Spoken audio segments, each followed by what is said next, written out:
গিয়েছি, সুমাত্রাতেও তেল নাই, মিরপুর 14 নাম্বার গিয়েছি, সেখানেও পাইনি। বাইকে তেলও নাই যে আরেকটা পাম্পে যে আবার চেষ্টা করব। পাম্পে পাম্পে লাইন, পর্যাপ্ত তেল না পাওয়ার অভিযোগ। বাড়তি চাহিদা মেটাতে আমদানিতে গতি। 3 মাসে এসেছে প্রায় 10 লাখ মেট্রিক টন তেল, আসছে এলপিজি এলএনজিও। প্রিয়জনের সঙ্গে ঈদ উদযাপন করে রাজধানীতে ফিরছে মানুষ। বাস, লঞ্চ ও ট্রেনে নেই ভোগান্তি। ছুটি শেষে আজ খুলছে অফিস আদালত। ওখানকার এমআরআই মেশিনই নাকি নষ্ট 5 বছর ধরে। তাহলে আমি যদি বাইরে এমআরআই করতে যাই, আমার যা ইনকাম ওটা দিয়ে হবে না। যারা রোগী রয়েছে তারা ভোগান্তির মধ্যে পড়তেছে। মেশিনটা অবহেলার কারণে নষ্ট হয়েছে। অকেজো কোটি কোটি টাকার মেডিকেল যন্ত্র। রাজধানীর 3 সরকারি হাসপাতালে মিলছে না কাঙ্ক্ষিত সেবা। রোগী ভোগান্তি চরমে, দ্রুত সমাধানের আশ্বাস স্বাস্থ্যমন্ত্রীর। উদার বাণিজ্য নীতির পথে সরকার। ইন্দো মার্কিন সম্পর্কে বিনিয়োগে ইতিবাচক প্রভাবের আশায় ব্যবসায়ীরা। দেশের স্বার্থে ডক্টর ইউনূস আমলের চুক্তি পর্যালোচনার তাগিদ।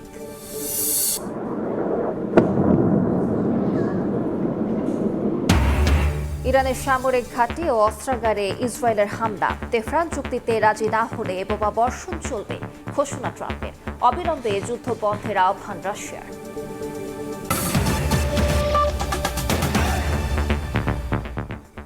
ঈদ মোবারক। সকালের সময় সঙ্গে আছি আমি আলিশা ইসলাম। দেশের চাহিদা বিবেচনায় ডিজেল, অকটেল, জেট ফুয়েলের পাশাপাশি এলপিজি এবং এলএনজি আমদানি বাড়িয়েছে সরকার। চলতি অর্থ বছরের নভেম্বর থেকে জানুয়ারি পর্যন্ত 3 মাসে 10 লাখ মেট্রিক টন জ্বালানি তেল এবং 2 লাখ মেট্রিক টনের বেশি এলপিজি ও এলএনজি আমদানি হয়েছে। অবশ্য ফেব্রুয়ারি এবং মার্চে আমদানির পরিমাণ আরও বেড়েছে। তবে ব্যবসায়ীরা বলছেন, দেশীয় মালিকানার জাহাজের ব্যবস্থা থাকলে খরচ কম হতো। সাক্ষাৎ টিপুর ক্যামেরায় বিস্তারিত জানাচ্ছেন কমল দে। চট্টগ্রাম কাস্টম হাউজের সবশেষ তথ্য অনুযায়ী চলতি 2025-26 অর্থ বছরের নভেম্বর থেকে ফেব্রুয়ারি পর্যন্ত 4 মাসে বাংলাদেশ বিশ্ববাজার থেকে 1,44,147 মেট্রিক টন এলপিজি এবং 57,765 মেট্রিক টন এলএনজি আমদানি করেছে। একই সঙ্গে নভেম্বর থেকে জানুয়ারি পর্যন্ত 3 মাসে 9,22,263 metric ton diesel, jet fuel এবং ফার্নেস অয়েলের মতো জ্বালানি তেল আমদানি করেছে। প্রতি অর্থবছর শেষে পরিসংখ্যান থেকে দেখা যায় জ্বালানি তেল থেকে যে রাজস্ব আহরণ হয় সেটা অন্য যেসব আইটেম আছে তার তুলনায় শতকরা হিসেবে অনেক বেশি অর্জন হয়। রাজস্ব আদায়ের ক্ষেত্র চট্টগ্রাম কাস্টম হাউজের পাশাপাশি বন্দরের কাছে প্রধান মাধ্যমেই জ্বালানিবাহী জাহাজগুলো।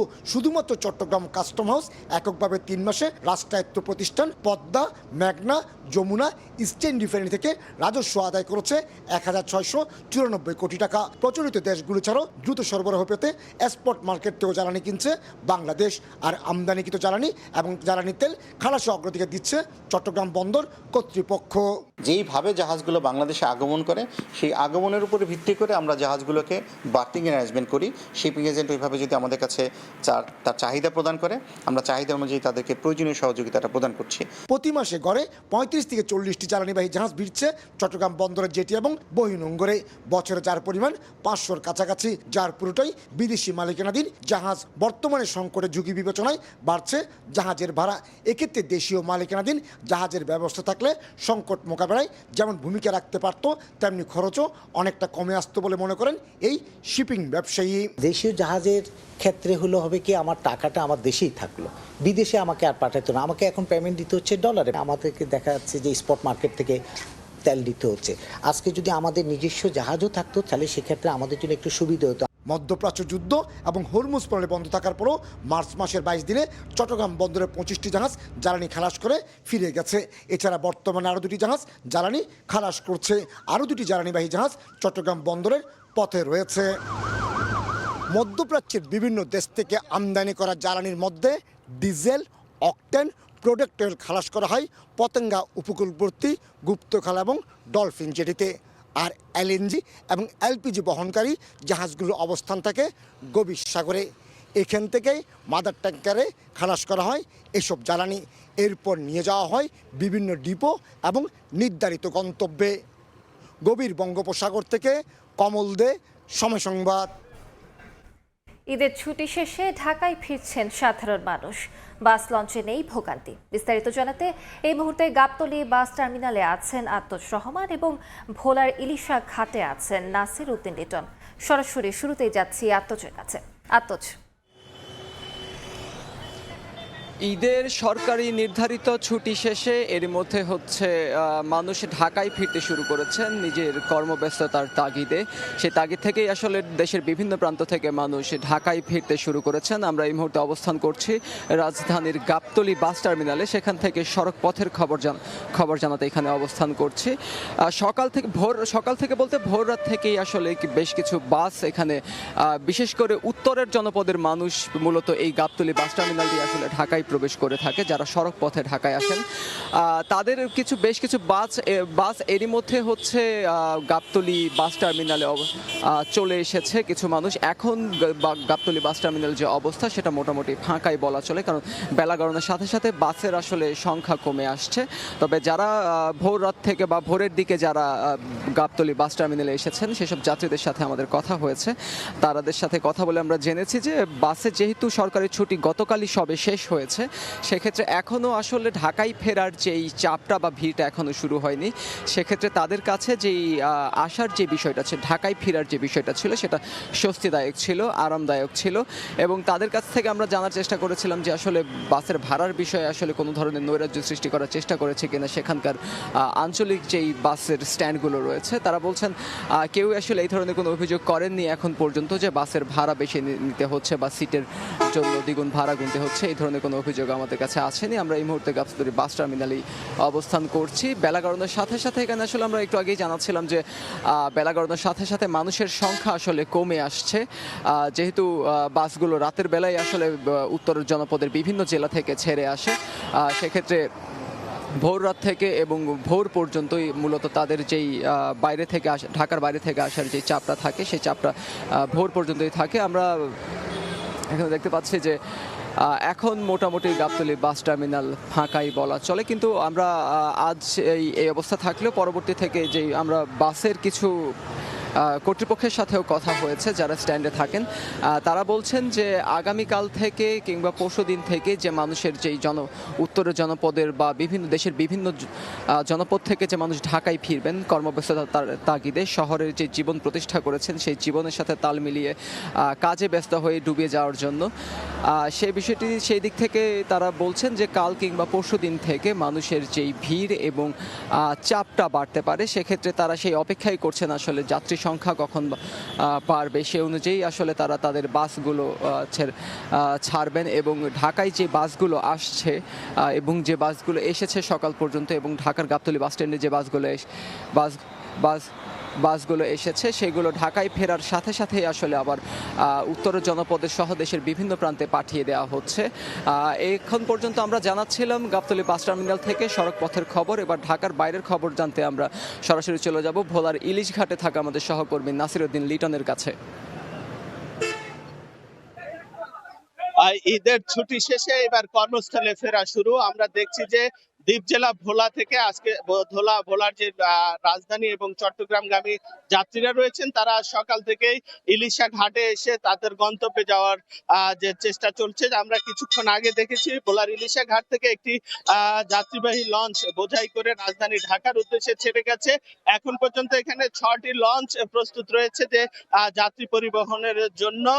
দীর্ঘদিনের ছুটি শেষে আজকেই প্রথম দিন যে যাত্রীরা তাদের কর্মস্থলে যাচ্ছে। আমরা সকাল থেকে দেখছি যে দলে দলে যাত্রীরা তাদের গন্তব্য কর্মস্থলে যাওয়ার জন্য এই ঘাটে এসেছেন এবং পরিবার পরিজন নিয়ে যারা এসেছেন তারা আগে থেকেই লঞ্চগুলোতে তাদের কেবিন করে রেখেছেন এবং যারা এখন এসেছেন তারা গন্তব্যে যাওয়ার জন্য তারা এখানে এসে লঞ্চে উপস্থিত হচ্ছেন পথে পথে। আমরা যাত্রীদের সাথে কথা বলেছি যে ঘরে আসার সময় তারা যে সমস্ত বিড়ম্বনাগুলোতে পড়েছিল ঘাটে এসে যে পরিবহন সংকট ছিল সেটা এখনো শুরু হয়নি। আমরা লঞ্চের সংশ্লিষ্টদের সাথে কথা বলেছি, বিআইডব্লিউটি এর সাথে কথা বলেছি, তারাও জানিয়েছে যে আসলে ঈদের ছুটির পরে আজকেই প্রথমবার যাত্রীর চাপ বাড়ছে। এরপরে পর্যায়ক্রমে শুক্রবার পর্যন্ত এই যাত্রীর চাপ আরো বাড়তে থাকবে ক্রমেই।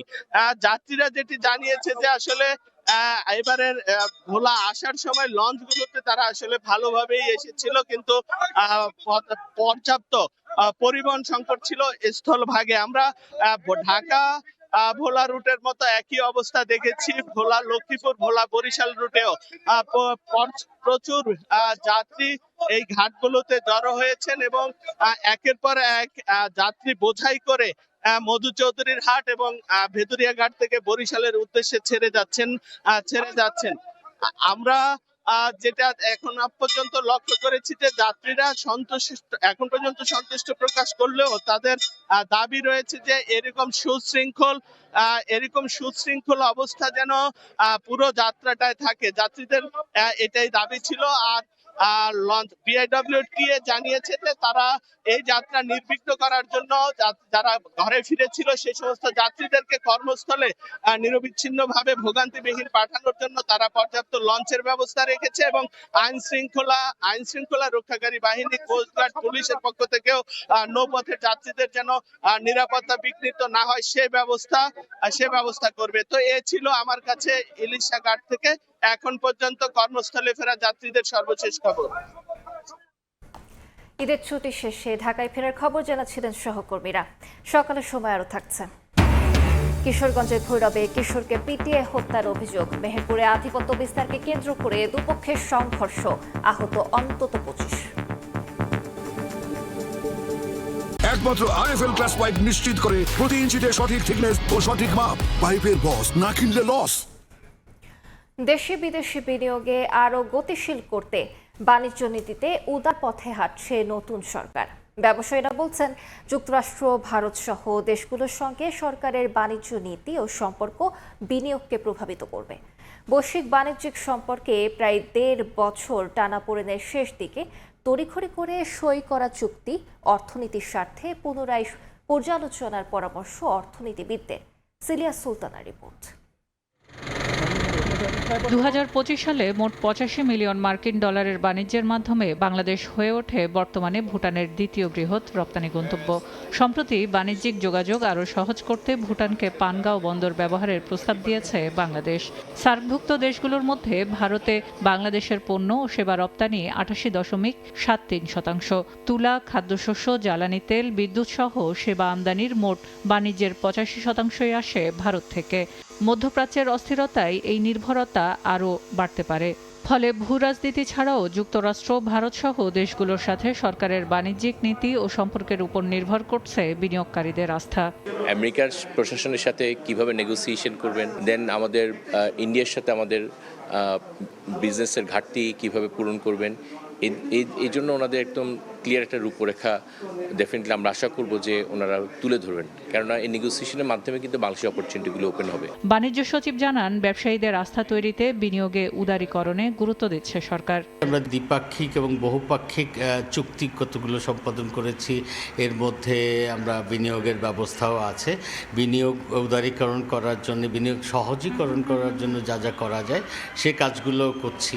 এদিকে 1.5 বছরে যখন বেসরকারি খাতে বিনিয়োগ স্থবির ও প্রায় 1.5 লাখ মানুষ কর্মহীন, তখন অন্তর্বর্তীকালীন সরকারের শেষ দিকে তড়িঘড়ি করে যুক্তরাষ্ট্রের সাথে নন ডিসক্লোজার এগ্রিমেন্ট, বন্দর পরিচালনায় পতেঙ্গার লালদিয়া টার্মিনাল ডেনমার্কের কোম্পানিকে 33 বছরের জন্য, পানগাঁও টার্মিনাল 22 বছরের জন্য সুইজারল্যান্ড কোম্পানিকে ও চট্টগ্রাম বন্দরের নিউমোরিং কন্টেইনার টার্মিনাল আরব আমিরাতকে দেওয়া হয়। দেশের স্বার্থে এসব চুক্তি পুনরায় পর্যালোচনার পরামর্শ অর্থনীতি বিশ্লেষকদের।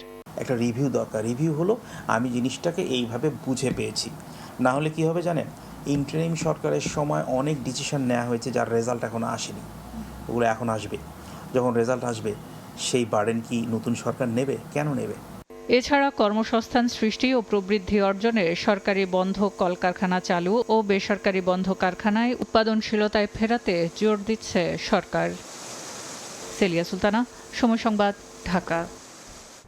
যুক্তরাষ্ট্রের সঙ্গে করা বাণিজ্য চুক্তি দেশের অর্থনীতিতে সরাসরি প্রভাব ফেলবে। দেশের স্বার্থ বজায় রেখেই চুক্তি বাস্তবায়ন করা হবে বলে জানিয়েছেন পররাষ্ট্র প্রতিমন্ত্রী। আরও জানান, শেখ হাসিনা সহ দণ্ডপ্রাপ্তদের দেশে ফিরিয়ে আনতে কাজ করছে সরকার। So 2025 সালের 2রা এপ্রিল বাংলাদেশ সহ বিশ্বের প্রায় সব দেশের উপর পাল্টা শুল্ক আরোপ করে যুক্তরাষ্ট্র। ঢাকার জন্য এ হার ছিল 20%। 9 মাস পর শুল্ক হার 19% নামিয়ে এনে দেশটির সঙ্গে চুক্তি করে বাংলাদেশ।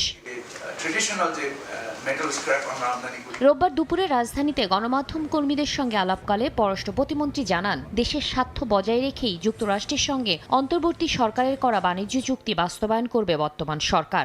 আমেরিকার সাথে চুক্তি তো আমাদের যেটা হয়েছে সেটা আমাদের অর্থনীতিকে ডিরেক্টলি এফেক্ট করে। যাতে আমাদের দেশের অর্থনীতি সুরক্ষিত থাকে, প্রাইভেট সেক্টরের সুরক্ষিত থাকে, দেশের জনগণের ক্ষতি না হয়, সেভাবে আমাদের তাদের সাথে কথাবার্তা আমরা বলছি। একই দিন বিকেলে ফরিদপুরে এক অনুষ্ঠানে শামা ওবায়েদ জানান, ভারতে অবস্থানরত শেখ হাসিনা সহ সব দণ্ডপ্রাপ্তদের দেশে ফিরিয়ে আনতে কাজ করছে সরকার। 17 বছরে যারা মানবাধিকার লঙ্ঘন করেছে, খুনের সাথে জড়িত, গুমের সাথে জড়িত, যাদের বাংলাদেশের আইনে যাদের বিচার হয়েছে, তারা শেখ হাসিনা সহ বাংলাদেশের আইনে তাদের বিচার হয়, সেই লক্ষ্যে বিএনপি সরকার সচেষ্ট আছে, সেই কার্যক্রম চলছে। পররাষ্ট্র প্রতিমন্ত্রী জানান, কাতার সহ মধ্যপ্রাচ্যের অন্যান্য দেশে বাংলাদেশি কর্মীদের ভিসার মেয়াদ বাড়াতে কাজ চলমান। পাশাপাশি প্রবাসীদের ফিরিয়ে আনতে কাজ করছে সরকার। বাংলাদেশি ভাইরা আছে। শাতিলা শারমিন, সময় সংবাদ, ঢাকা। খোদ রাজধানীর গুরুত্বপূর্ণ 3 হাসপাতালে কোটি কোটি টাকার মেডিকেল যন্ত্র বছরের পর বছর ধরে অকেজো। ফলে কাঙ্ক্ষিত সেবা বঞ্চিত হচ্ছেন লাখ লাখ রোগী। বাধ্য হয়ে কয়েক গুণ বেশি টাকা খরচ করে যেতে হচ্ছে বেসরকারি ডায়াগনস্টিক সেন্টারে। তবে দ্রুত প্রয়োজনীয় যন্ত্রপাতি প্রতিস্থাপনের আশ্বাস দিয়েছে সরকার। খোরশেদ আলম ও অনুপ দত্তের ছবিতে আবু সাইদ নিশানের বিশেষ প্রতিবেদন।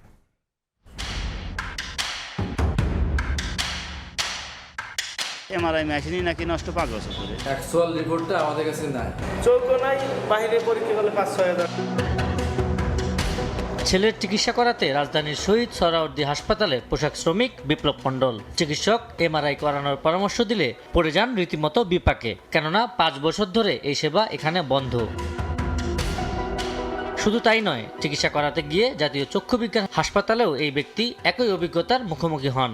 এখানে নষ্ট সিটি স্ক্যান মেশিন। ওখানকার এমআরআই মেশিনই নাকি নষ্ট 5 বছর ধরে। তাহলে আমি যদি বাইরে এমআরআই করতে যাই, আমার যা ইনকাম ওটা দিয়ে হবে না, 2-3 মাস জমা করতে হবে। সেক্ষেত্রে আমার ছেলের অবস্থা কি হবে? দেশের সরকারি হাসপাতালগুলোতে কোটি কোটি টাকা ব্যয়ে কেনা হয় চিকিৎসার আধুনিক যন্ত্রপাতি, কিন্তু বছরের পর বছর সেগুলো পড়ে আছে অচল হয়ে। এমআরআই, সিটি স্ক্যান, এক্সরের মতো গুরুত্বপূর্ণ এসব যন্ত্র অকেজো থাকায় সেবা বঞ্চিত বিপুল সংখ্যক রোগী। বিভিন্ন হাসপাতালের চিত্র অনেকটাই এমন। 2014 সালে কেনা প্রায় 18 কোটি টাকা মূল্যের এমআরআই মেশিনটি 5 বছর ধরে অকেজো হয়ে পড়ে আছে শহীদ সোহরাওয়ার্দী হাসপাতালে। প্রতিদিন গড়ে অন্তত 20 জন রোগী এমআরআই করতে এসে ফিরে যান। সেই হিসাবে 5 বছরে প্রায় 36,000-এর বেশি রোগী হয়েছেন সেবা বঞ্চিত। জানা যায়, দায়িত্বশীলদের অবহেলায় নষ্ট হয়েছে মূল্যবান এসব যন্ত্র। মেশিন নষ্ট হয়েছে হলো 2021 ধরে, অথরাইজ কোম্পানি না। তখন হিটাসিরে আমরা যখন বলতাম যে আমার এই মেশিনের সমস্যা, ওরা তো আমাদের পেমেন্ট দেয় না। আচ্ছা, এই কারণেই মেশিনটা অবহেলার কারণে নষ্ট হয়েছে। আছে মেশিন, নেই কার্যকারিতা। আছে আশ্বাস, নেই বাস্তবায়ন। জরাজীর্ণ, ধুলোমাখা এই মেশিনটি যেন আমাদের স্বাস্থ্যসেবার প্রতিচ্ছবি। এখন প্রশ্ন হচ্ছে, কবে অপেক্ষার প্রহর ফুরাবে রোগীদের? প্রতিদিন হাজারো রোগী একই ভোগান্তির শিকার হচ্ছেন সরকারি হাসপাতালগুলোতে। নিরুপায় হয়ে তারা ছুটছেন বেসরকারি ডায়াগনস্টিক সেন্টারে। এমআরআই মেশিনটা অনেক বছর ধরে নষ্ট হয়ে আছে, যারা ঠিক না করাতে আমরা প্রতিনিয়ত যারা রোগী রয়েছে তারা ভোগান্তির মধ্যে পড়তেছে। যেই মেশিনগুলি আছে সবগুলোই হলো অনেক পুরাতন। ওনারা বলতেছে এমআরআই মেশিন নাকি 10 বছর ধরে নষ্ট। এখানে পরীক্ষার জন্য টাকা কম খরচে করা যায় আর কি, আর অন্য হসপিটালে অনেক। তবে 6 মাসের মধ্যে পরিস্থিতি বদলে যাবে বলে আশ্বাস দিয়েছেন সোহরাওয়ার্দী হাসপাতাল কর্তৃপক্ষ। সার্ভে করে দেখছে যে এমআরআই মেশিনটা এখন মেরামত করাটা কস্ট এফেক্টিভ না। জাইকার যে প্রজেক্টটা আছে ওনারাও এমআরআই মেশিন সংগ্রহ করার জন্য চেষ্টা করতেছেন। 5-6 মাসে হয়তো আমরা কিছু একটা করতে পারবো আশা করি। একই চিত্র জাতীয় অর্থোপেডিক হাসপাতালেও। 2013 এবং 2018 সালে কেনা দুটি এমআরআই মেশিন এখানে অনেক বছর ধরে অচল। হিলিয়াম গ্যাস বেরিয়ে যাওয়ায় সেগুলো ব্যবহার অযোগ্য। হাসপাতাল কর্তৃপক্ষের কাছেও নেই সদুত্তর। এর কাছে তো সব ফাইল হলো আইসিডি, অ্যাকচুয়াল রিপোর্টটা আমাদের কাছে নাই। লেটেস্ট তথ্যটা কি আমি নিজেই জানি না। আমার সাথে সরকার উল্টো পাশে জাতীয় চক্ষু বিজ্ঞান হাসপাতালের গল্প একই রকম। সেখানেও বছরের পর বছর অচল সিটি স্ক্যান মেশিন। নষ্ট ছিল 7-8 বছর, নতুন মেশিন আসার কথা ছিল 3-4 মাস ধরে এখনো আসে না। বাইরে অন্ধ উদারের চোখ নেই, 2 চোখই নেই, যখন সিটি স্ক্যান লাগে চোখও নাই, বাইরে পরীক্ষা করলে 5-6 হাজার 7 হাজার টাকা লাগে। ওরা রিপোর্ট দেয় বিয়ন্ড ইকোনমিক রিপেয়ার, মানে এটা আর রিপেয়ার করে যে পরিমাণ টাকা লাগবে সেটা দিয়ে এটার সাশ্রয় হবে না। আমাদের হাতে এখন কোনো সিটি স্ক্যান মেশিন নাই, আমরা আবার দরকার হলে অ্যাপ্লাই করব যে আমাদের সিটি স্ক্যান মেশিন দেওয়া হোক। মাত্র আধা কিলোমিটারের মধ্যে 3টি বড় সরকারি হাসপাতালের চিত্র যখন এমন ভয়াবহ, তখন দেশের চিকিৎসা সেবার মান নিয়ে উঠছে প্রশ্ন। সিরিয়াল জটিলতায় অন্য হাসপাতালে দীর্ঘ অপেক্ষা এড়াতে মানুষ ভিড় করেন এখানে, যার ব্যয়ভারও বহুগুণ।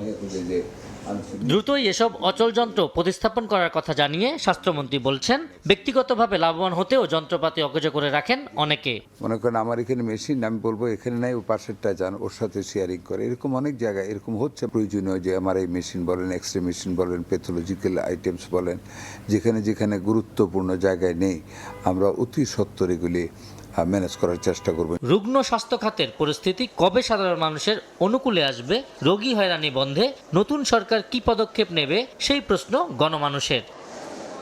আবু সাইদ নিশান, সময় সংবাদ, ঢাকা। মহান স্বাধীনতা দিবসের প্রস্তুতি নিয়ে বিস্তারিত জানাতে সাভার জাতীয় স্মৃতিসৌধে আছেন রিপোর্টার মোজাফফর জয়। সরাসরি যাচ্ছি তার কাছে। জয়, বিস্তারিত জানাবেন। আর মাত্র কয়েক প্রহর পরেই জাতি মহান শ্রদ্ধার সাথে স্মরণ করবে মহান স্বাধীনতা যুদ্ধের সংগ্রামে অংশগ্রহণকারী সকল বীর সেনানীদের। আপনারা জানেন যে 1971 সালে স্বাধীনতা অর্জনের পর থেকে 1972 সালে কিন্তু সাভারের জাতীয় স্মৃতিসৌধে কিন্তু এই জাতীয় স্মৃতিসৌধের ভিত্তিপ্রস্তর স্থাপন হয়। এরপর থেকে কিন্তু মহান স্বাধীনতা দিবস, বিজয় দিবস আনুষ্ঠানিকভাবে সরকারি উদ্যোগে কিন্তু এখানে পালিত হয়ে আসছে। সে উপলক্ষে মহান স্বাধীনতা দিবসের যে আনুষ্ঠানিকতা রয়েছে, সেই আনুষ্ঠানিকতা সম্পন্ন করতে ঈদ সময়কালীন সময় কিন্তু আমরা দেখেছি জাতীয় স্মৃতিসৌধে পরিষ্কার পরিচ্ছন্নতার কাজ করছে পরিচ্ছন্নতা কর্মীরা। একই সাথে রং তুলি আচরে সাজিয়ে তুলেছে সাভার জাতীয় স্মৃতিসৌধকে।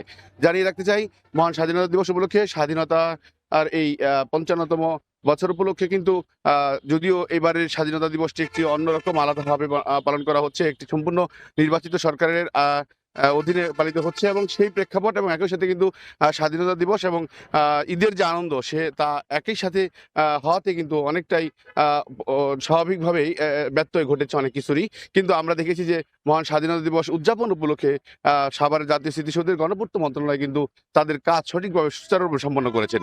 আমরা দেখেছি ঈদের দিনও তারা কাজ করেছেন, ঈদের পরের দিনও কাজ করেছেন, এবং জানেন যে 25শে মার্চ, এরপরে 26শে মার্চ, আজকে 24শে মার্চ, এই যে মহান কর্মযজ্ঞ, সেই কর্মযজ্ঞের মধ্য দিয়ে রাষ্ট্রপতি, প্রধানমন্ত্রী, কূটনৈতিক ব্যক্তিবর্গ এবং দেশের আপামর জনসাধারণ প্রায় সকল মানুষই এই স্বাধীনতার স্তম্ভে এসে শ্রদ্ধার্ঘ্য নিবেদন করবে এবং মহান মুক্তিযুদ্ধে, স্বাধীনতা যুদ্ধে অংশগ্রহণকারী বীর সেনানীদের শ্রদ্ধা ভরে স্মরণ করবেন। ইতিমধ্যে আমরা দেখেছি যে প্রায় 108 একর যে বিস্তীর্ণ এলাকা রয়েছে, সেই এলাকা জুড়ে কিন্তু নিশ্চিদ্র নিরাপত্তা ব্যবস্থার সাথে সাথে কিন্তু সবুজ বেষ্টনী এবং কনক্রিটের লাল ইট এবং সাদা শুভ্র আভায় ফুটে উঠেছে সাভার জাতীয় স্মৃতিসৌধ। গণপূর্ত মন্ত্রণালয়ের পক্ষ থেকে জানানো হয়েছে যে মোটামুটি সাজসজ্জার যে কাজ রয়েছে সেগুলো সম্পূর্ণরূপে সম্পন্ন করা হয়েছে, এবং যার কারণে কিন্তু সাভার জাতীয় স্মৃতিসৌধ কিন্তু ঈদের মধ্যেও দর্শনার্থীদের জন্য বন্ধ ছিল। আজকেও কিন্তু আমরা গণমাধ্যম কর্মীরাও কিন্তু সাভার জাতীয় স্মৃতিসৌধের অভ্যন্তরে প্রবেশ করতে পারিনি। তাই সাভার জাতীয় স্মৃতিসৌধে আর মাত্র এক প্রহর পরেই অনুষ্ঠিত হবে মহান স্বাধীনতা দিবসের আনুষ্ঠানিকতা। সে উপলক্ষে সকল প্রস্তুতি সম্পন্ন করা হয়েছে। সাভারের জাতীয় স্মৃতিসৌধ থেকে এই ছিল আমার কাছে মহান স্বাধীনতা দিবসের প্রস্তুতি সম্পর্কে সর্বশেষ তথ্য। সরাসরি যুক্ত ছিলাম সাভার জাতীয় স্মৃতিসৌধে। কাঙ্ক্ষিত সেবার আশায় ঠাকুরগাঁও জেনারেল হাসপাতালে দূর থেকে ছুটে আসছেন রোগীরা, কিন্তু শয্যার সংকট ও অস্বাস্থ্যকর পরিবেশে বিড়ম্বনায় পড়তে হয় বলে অভিযোগ তাদের। বিষয়টি সমাধানের চেষ্টা চলছে বলে আশ্বাস সিভিল সার্জনের। রুবেল ইসলামের ছবিতে বিস্তারিত জিয়াউর রহমান বকুলের রিপোর্টে। স্বাস্থ্যসেবা পাওয়ার আশায় সরকারি হাসপাতালে ছুটে আসেন মানুষ, তবে রোগী ভর্তি করাতে দাঁড়াতে হয় দীর্ঘ লাইনে। ভোগান্তির এ চিত্র ঠাকুরগাঁও জেনারেল হাসপাতালের। রোগীদের অভিযোগ, অস্বাস্থ্যকর পরিবেশে চলে হাসপাতালের কার্যক্রম, মিলছে না কাঙ্ক্ষিত সেবা। 3 দিন আগে ভর্তি হয়েছিলাম, বেড পাইনি, কালকে বেড পাইছি। রোগীর অবস্থা খুব খারাপ, এখন তো স্যালাইন দিবে, কোন জায়গায় দিবে সেটাও মনে করেন যে এখন কোনো সিট নেই। যে দাঁড়িয়ে আছি বুড়া মানুষ, কোন জায়গায় বসবো, কোন জায়গায় রোগী চিকিৎসা দিব। ডাক্তার মানে সকাল 10টায় সময় ঢুকে, আর কোনো দিন ঢুকে না আর কি, মানে 24 ঘন্টায় একবার রাউন্ড দিচ্ছে। হাসপাতালের চারপাশে যে নোংরা অস্বাস্থ্যকর পরিবেশ, অবস্থা খারাপ, তার উপর আবার টয়লেটগুলোতে তো যাওয়াই যায় না।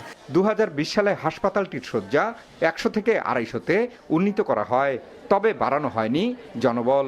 চিকিৎসা সেবা দিতে হিমশিম অবস্থা সংশ্লিষ্টদের। 250 শয্যার হাসপাতালে তো আমি 500 বা 1000 শয্যার চাহিদা দিতে পারি না, আমাকে 250 দিতে হয়, অথচ এখানে রোগী অন অ্যান অ্যাভারেজ ভর্তি থাকে প্রায় 700। ধরেন আমাকে 250 শয্যারই জনবল পরিপূর্ণ দেওয়া হলো, এখনও যদিও পরিপূর্ণ নাই, তাতেও কি আমি 750 চাহিদা পূরণ করতে পারি?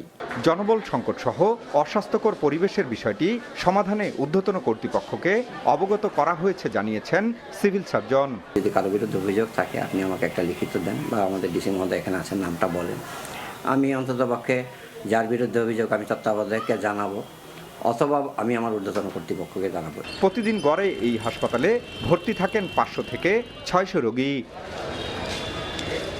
জিয়াউর রহমান বকুল, সময় সংবাদ, ঠাকুরগাঁও।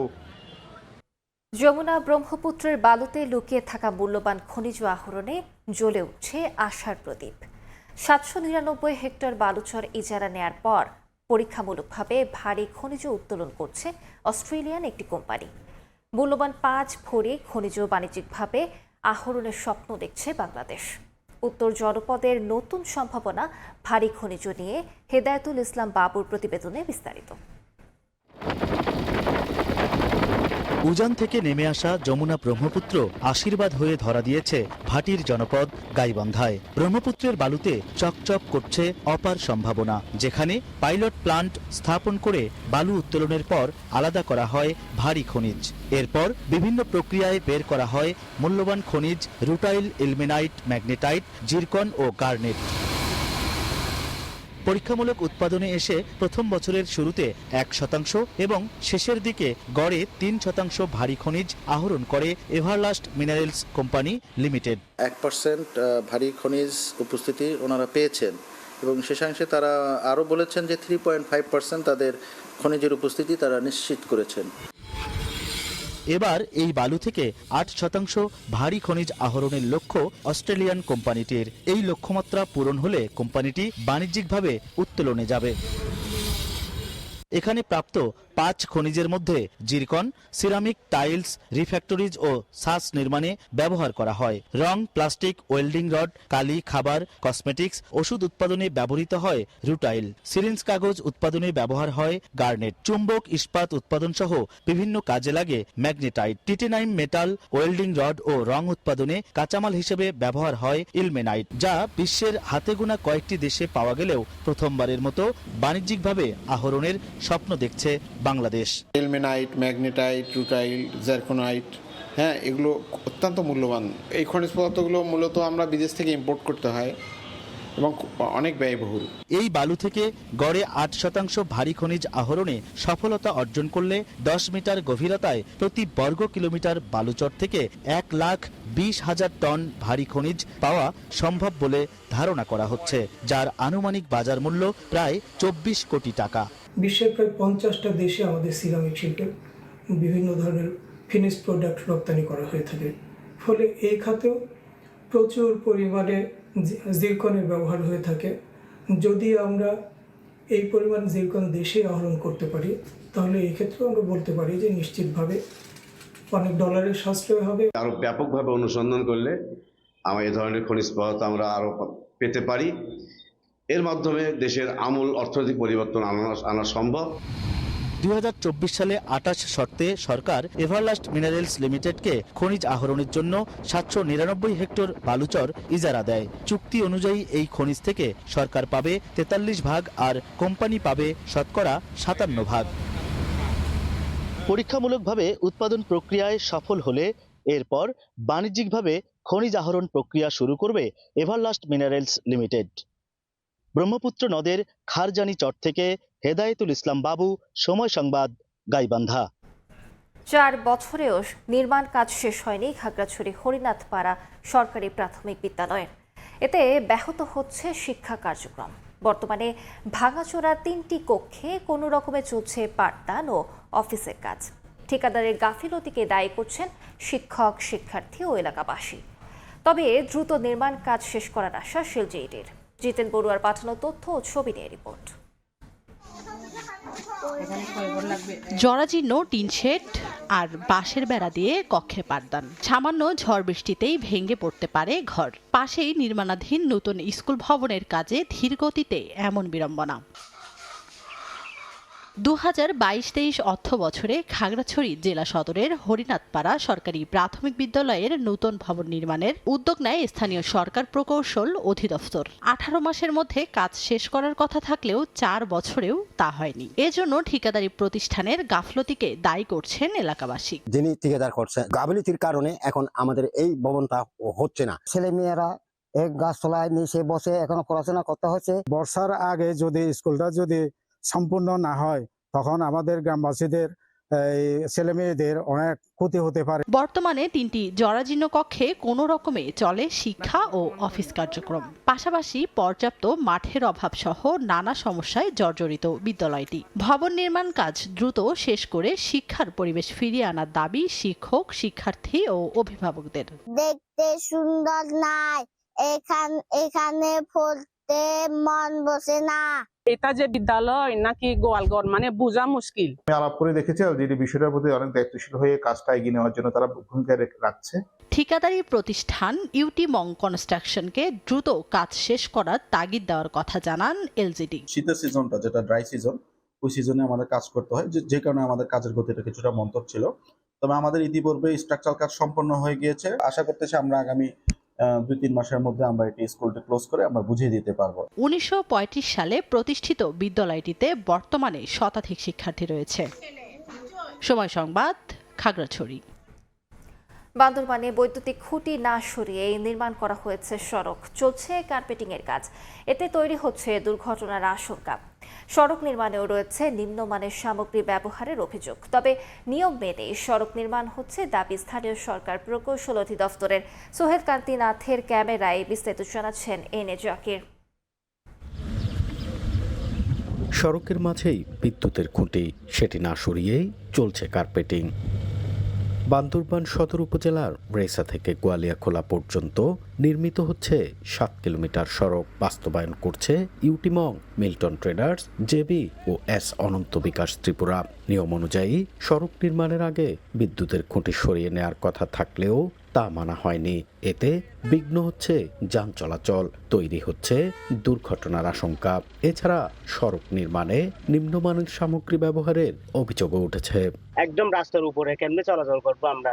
যে কোনো মুহূর্তে একটা অ্যাক্সিডেন্ট করতে পারে। দুইটা গাড়ি যদি একসাথে পারাবার করতে যায় বড় গাড়ি, তাইলে এখানে হয়তো কেউ বেগে যাবে, কেউ আপরে আসবে। যে জায়গার 2 ফুট 3 ফুট ডালে দেওয়ার কথা সেখানে দেখতে শুনবেন 1.5 ইঞ্চিও ডাল হচ্ছে না। কন্ট্রাক্টরকে বলার পরে উনি বলতেছে আমি বিদ্যুৎ অফিসকে জানাইছি, ওরা কোনো উদ্যোগ নিতেছে না। রাস্তার কাজগুলো নিম্নমানের একটু কম হচ্ছে। এটা এই রাস্তাটা বৃষ্টি পড়লে এটা হয়তো এই পাথরগুলো আরো উঠবে। এটা হয়তো রাস্তাটা হয়তো নাও টিকতে পারে এটা। তবে নিয়ম মেনেই সড়ক নির্মাণ হচ্ছে দাবি কর্তৃপক্ষের। এলাকাবাসীর অভিযোগের শেষ নাই, জনগণেরও অভিযোগের শেষ নাই। এখানে নিম্নমানের কাজ কোথায় হচ্ছে? সব উন্নত মানের কাজ হচ্ছে, ঠিক আছে। 32 কোটি টাকা ব্যয়ে 3 প্যাকেজে নির্মাণ করা হচ্ছে সড়কটি। এনএ জাকির, সময় সংবাদ, বান্দরবান। কৃত্রিম সংকট তৈরি করে রংপুরে আলু সংরক্ষণে বস্তা প্রতি ভাড়া কয়েক গুণ বাড়ানোর অভিযোগ উঠেছে ব্যবসায়ীদের বিরুদ্ধে। সংশ্লিষ্ট কর্তৃপক্ষের মনিটরিং না থাকায় ইচ্ছে মতো সংরক্ষণের ভাড়া বাড়ানো হচ্ছে, এমন অভিযোগ কৃষকদের। কৃষক নেতাদের দাবি, এই চক্রের কারণে প্রকৃত চাষিরা আলু সংরক্ষণের সুযোগ হারাবে। তারেকুল ইসলামের ক্যামেরায় আব্দুর রশিদ জীবনের প্রতিবেদন। একদিকে লোকসানের বোঝা, অন্যদিকে নতুন করে শোষণ। রংপুরের আলু চাষিরা যেন আটকা পড়েছেন এক অদৃশ্য সিন্ডিকেটের জালে।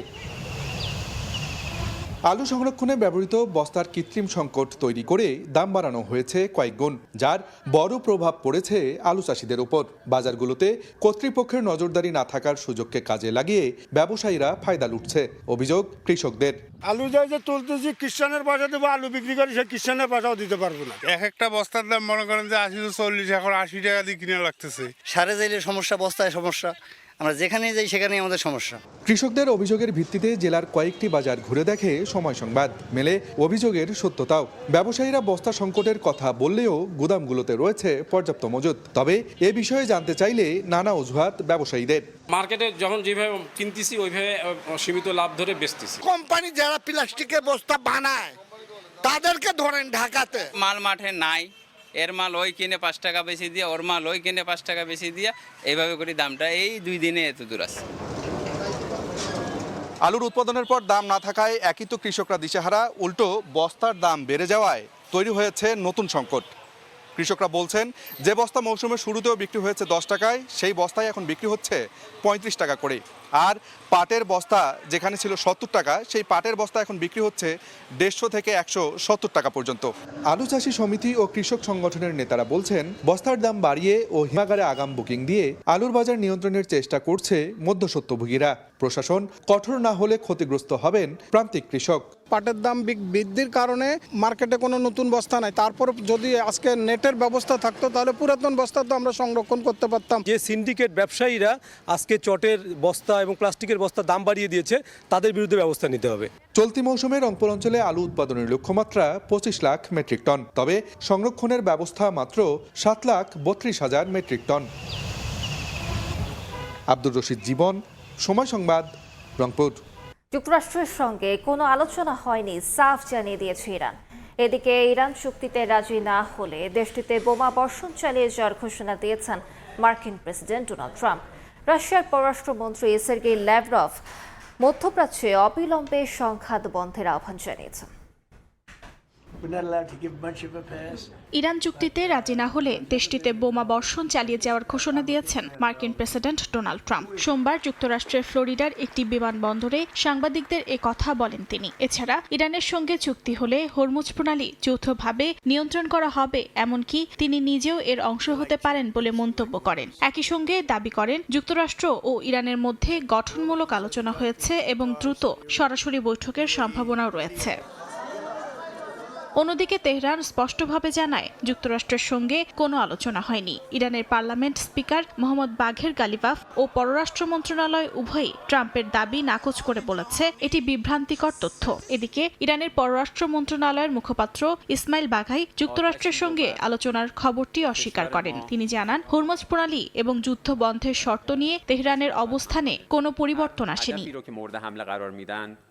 সোমবার ইরানের নতুন দফায় দেশটির বেশ কয়েকটি সামরিক ঘাঁটি ও অস্ত্রাগারে হামলা চালানো হয়েছে বলে দাবি করে ইসরায়েল। দেশটির সেনাবাহিনী বার্তা আদান প্রদানের প্ল্যাটফর্ম টেলিগ্রামে দেয়া এক বিবৃতিতে এ দাবি করে। বিবৃতিতে বলা হয়, ইসলামী বিপ্লবী গার্ড বাহিনীর আকাশ প্রতিরক্ষা ও স্থল বাহিনীর সদর দফতর, একটি কুডস ফোর্স ঘাঁটি ও গোয়েন্দা কেন্দ্র, প্রতিরক্ষা মন্ত্রণালয়ের একটি ক্ষেপণাস্ত্র তৈরির কেন্দ্র এবং অন্যান্য উৎপাদন ও গবেষণা স্থাপনায় হামলা চালানো হয়েছে। রাশিয়ার পররাষ্ট্রমন্ত্রী সের্গেই ল্যাভরভ মধ্যপ্রাচ্যে অবিলম্বে সংঘাত বন্ধের আহ্বান জানিয়েছেন। সোমবার ইরানের পররাষ্ট্রমন্ত্রী আব্বাস আরাকচির সঙ্গে ফোনালাপে তিনি এ আহ্বান জানান। পরে রাশিয়ার পররাষ্ট্র মন্ত্রণালয় এক বিবৃতিতে তা জানায়। ইরানের পারমাণবিক অবকাঠামো লক্ষ্য করে হামলাকে অগ্রহণযোগ্য বলে উল্লেখ করেন ল্যাভরভ। এর আগে ক্রেমলিন মুখপাত্র দিমিত্রি পেসকভও ইরানের বুশেহর পারমাণবিক বিদ্যুৎ কেন্দ্রের কাছে যুক্তরাষ্ট্র ইসরায়েলি হামলাকে অত্যন্ত বিপজ্জনক বলে নিন্দা জানিয়েছিলেন। গেল 28 ফেব্রুয়ারি থেকে এ পর্যন্ত ইরানের 9,000-এর বেশি লক্ষ্যবস্তুতে হামলা চালিয়েছে মার্কিন বাহিনী। এই সময়ের মধ্যে ইরানের অন্তত 140টি নৌযান ক্ষতিগ্রস্ত বা ধ্বংস করা হয়েছে বলে দাবি করেছে মার্কিন সামরিক বাহিনীর সেন্ট্রাল কমান্ড। এদিকে ইরানি বার্তা সংস্থা ফার্স নিউজ জানায়, ইরানের ইসলামিক রেভলিউশনারি গার্ড কর্পস ইরাকের এরবিলে বিস্তৃত হামলা চালিয়েছে। পাশাপাশি সংযুক্ত আরব আমিরাতের আল ধাফরা বিমান ঘাঁটি, সৌদি আরবের প্রিন্স সুলতান ঘাঁটি এবং মার্কিন নৌবাহিনীর 5ম নৌবহরকেও লক্ষ্যবস্তু করা হয়েছে। অর্জিতা শেহসিন, সময় সংবাদ। টানা হামলা চালাতে থাকলে সৌদি আরব পাল্টা হামলা চালাতে পারে এমন আশঙ্কা থেকে দেশটিতে হামলার তীব্রতা কমানোর সিদ্ধান্ত নিয়েছে ইরান। সোমবার এ তথ্য জানিয়েছে ইসরায়েলি সংবাদ মাধ্যম জেরুজালেম পোস্ট। এছাড়া সৌদি আরব সম্প্রতি তাদের নীতিতেও পরিবর্তন এনেছে। মধ্যপ্রাচ্যে উত্তেজনার নতুন মোড়। সৌদি আরবে হামলা কমানোর সিদ্ধান্ত নিয়েছে ইরান। পাল্টা হামলার আশঙ্কায় কৌশল বদলাচ্ছে তেহরানও। স্থানীয় সময় সোমবার এ তথ্য জানায় ইসরায়েলি সংবাদ মাধ্যম জেরুজালেম পোস্ট।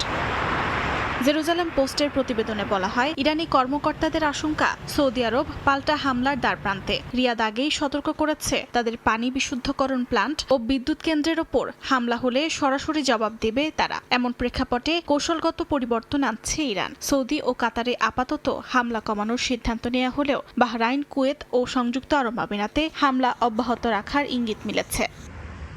একই সঙ্গে সৌদি আরব যুক্তরাষ্ট্রকে তাদের ঘাঁটি ব্যবহারের অনুমোদন দেয়ায় আঞ্চলিক সংঘাত আরও জটিল আকার ধারণ করছে বলে জানায় ইসরায়েলি সংবাদ মাধ্যম জেরুজালেম পোস্ট।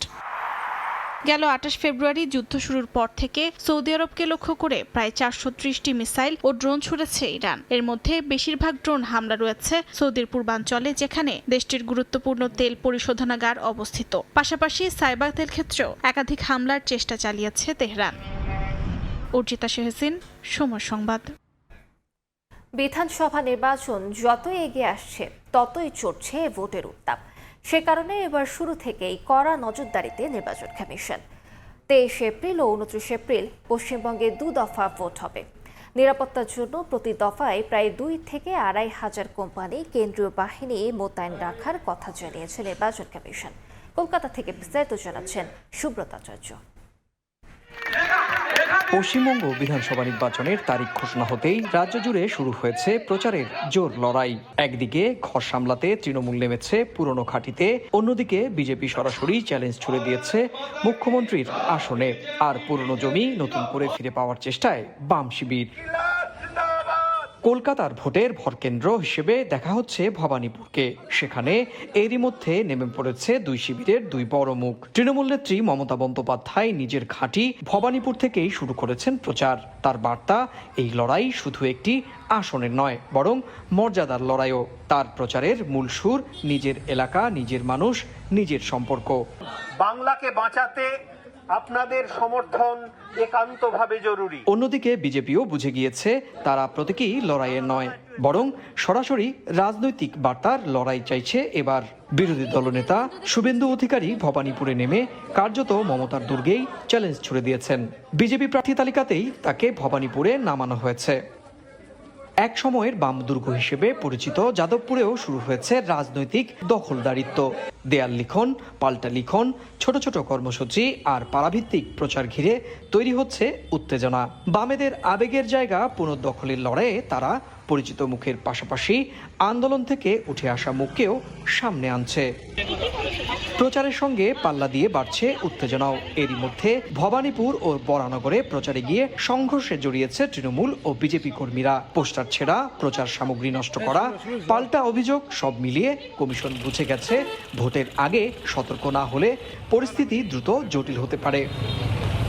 রাজ্যের 294 আসনে রুটমার্চ শুরু করেছে কেন্দ্রীয় বাহিনী। কমিশনের স্পষ্ট নির্দেশ, ভোটারদের মধ্যে আস্থা ফেরাতে হবে, ভয় কাটাতে হবে, ঝুঁকিপূর্ণ এলাকা চিহ্নিত করতে হবে, আর দুষ্কৃতিকারীদের বিরুদ্ধে দ্রুত পদক্ষেপও নিতে হবে। রাজ্যের সংবেদনশীল বুথ, ঝুঁকিপূর্ণ এলাকা, পুরনো সংঘর্ষপ্রবণ অঞ্চল সবকিছুর ওপর রাখা হচ্ছে কঠোর নজরদারি। থাকছে প্রায় 2 লাখ ক্যামেরা, শতভাগ ওয়েবকাস্টিং, বুথের ভেতরে বাইরে নজরদারি। সুব্রত আচার্য, সময় সংবাদ, কলকাতা। প্রধান নির্বাচক হিসেবে হাবিবুল বাশার সুমনকেই বেছে নিল ক্রিকেট বোর্ড। এক সংবাদ বিজ্ঞপ্তি দিয়ে বিষয়টি নিশ্চিত করেছে বিসিবি। এবার এই প্রথম 4 সদস্যের নির্বাচক প্যানেল করল দেশের ক্রিকেট নিয়ন্ত্রক সংস্থা। এই প্যানেলে নতুন 2 মুখ, নাইম ইসলাম ও নাদিফ চৌধুরী। এই কমিটি 2027 ওয়ানডে বিশ্বকাপ পর্যন্ত দায়িত্ব পালন করবে।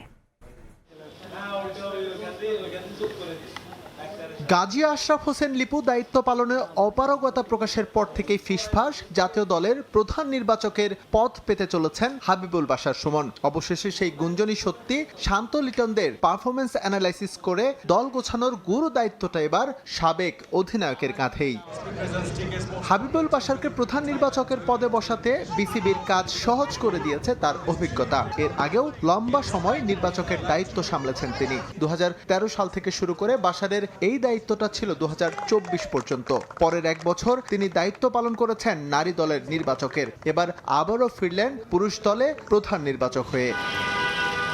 দেশের ক্রিকেটের অন্যতম সেরা ব্যাটসম্যান হিসেবে স্বীকৃতি আছে হাবিবুল বাশার সুমনের। লাল সবুজদের হয়ে প্রথম ক্রিকেটার হিসেবে সাদা বলের ক্রিকেটে ৩,০০০ রানের মাইল ফলক স্পর্শ করেন তিনি। এছাড়াও অধিনায়ক হিসেবে দেখিয়েছেন মুন্সিয়ানা। খেলোয়াড়ি জীবন এবং নির্বাচক হিসেবে অভিজ্ঞতা সব মিলিয়েই তাকে চিফ সিলেক্টর হিসেবে বেছে নিল বোর্ড। এবারই প্রথম জাতীয় দলের জন্য 4 সদস্যের নির্বাচক প্যানেল গঠন করল বিসিবি। বাশারের সঙ্গে ডেপুটি হিসেবে কাজ করবেন আরও 3 জন, যেখানে নতুন 2 মুখ নাইম ইসলাম ও নাদিফ চৌধুরী। সাবেক ক্রিকেটার নাইমের আছে সমৃদ্ধ খেলোয়াড়ি জীবন। প্রায় 2 দশকের ক্যারিয়ারে ঘরোয়া ও আন্তর্জাতিক মিলিয়ে 20,000 রান করেছেন তিনি। প্রথম শ্রেণীর ক্রিকেটে সর্বোচ্চ 34টি সেঞ্চুরির রেকর্ডও তার দখলে। এর আগে বিসিবির বয়সভিত্তিক দলের নির্বাচক হিসেবে দায়িত্ব পালন করেছেন নাদিফ চৌধুরী। সেই অভিজ্ঞতা বিবেচনায় তিনি এবার জাতীয় দলের দায়িত্বে। এছাড়াও বাংলাদেশের হয়ে আন্তর্জাতিক টি-20 খেলা এই ক্রিকেটারেরও আছে লম্বা সময় ধরে ঘরোয়া ক্রিকেটে বিচরণের অভিজ্ঞতা। 4 সদস্যের এই নির্বাচক প্যানেলে একমাত্র পুরনো মুখ হাসিবুল হোসেন শান্ত। গেল বছর সেপ্টেম্বর থেকে গাজী আশরাফ হোসেন লিপুর প্যানেলে কাজ করেছেন সাবেক এই পেসার। 2027 সাল পর্যন্ত দায়িত্ব পালন করবে জাতীয় দলের নতুন এই নির্বাচক কমিটি। মূলত ওয়ানডে বিশ্বকাপের কথা বিবেচনায় নিয়েই তাদের লম্বা সময়ের দায়িত্ব দিয়েছে বিসিবি। এস এম ইকবাল, সময় সংবাদ। এ পর্যায়ে শীর্ষ সংবাদগুলো জানিয়ে দিচ্ছে আরেকবার। সুমাত্রাতে গিয়েছি, সুমাত্রাতেও তেল নাই। মিরপুর 14 নাম্বার গিয়েছি, সেখানেও পাইনি। বাইকে তেলও নাই যে আরেকটা পাম্পে যে আবার চেষ্টা করব। পাম্পে পাম্পে লাইন, পর্যাপ্ত তেল না পাওয়ার অভিযোগ। বাড়তি চাহিদা মেটাতে আমদানিতে গতি। 3 মাসে এসেছে প্রায় 10 লাখ মেট্রিক টন তেল। আসছে এলপিজি এলএনজিও। প্রিয়জনের সঙ্গে ঈদ উদযাপন করে রাজধানীতে ফিরছে মানুষ। লঞ্চ বাসে নেই ভোগান্তি। ছুটি শেষে আজ খুলছে অফিস আদালত। ওখানকার এমআরআই মেশিনই নাকি নষ্ট 5 বছর ধরে। তাহলে আমি যদি বাইরে এমআরআই করতে যাই, আমার যা ইনকাম ওটা দিয়ে হবে না। যারা রোগী রয়েছে তারা ভোগান্তির মধ্যে পড়তেছে। মেশিনটা অবহেলার কারণে নষ্ট হয়েছে। অকেজো কোটি কোটি টাকার মেডিকেল যন্ত্র। রাজধানীর 3 সরকারি হাসপাতালে মিলছে না কাঙ্ক্ষিত সেবা। রোগী ভোগান্তি চরমে, দ্রুত সমাধানের আশ্বাস স্বাস্থ্যমন্ত্রী।